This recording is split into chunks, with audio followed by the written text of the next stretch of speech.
ঘন্টা বাই ঘন্টা অনাবিল গাড়ি পথে দাঁড়িয়ে থাকে, মানুষকে জিম্বি করে কষ্ট দিয়ে।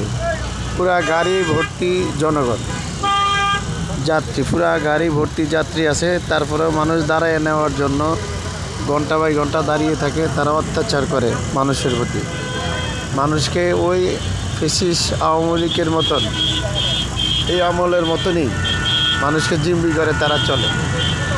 এটার বিচার হওয়া উচিত এবং এই অনাবিল গাড়ির সমস্ত গাড়িকে প্রশাসনের আয়ত্তে এনে তাদের গাড়ি যে আইন আছে সেই আইনে তাদেরকে এই রাস্তা থেকে রোড পারমিট বাদ দিয়ে নতুন কোনো গাড়ি দেওয়ার জন্য অনুরোধ জানাচ্ছি।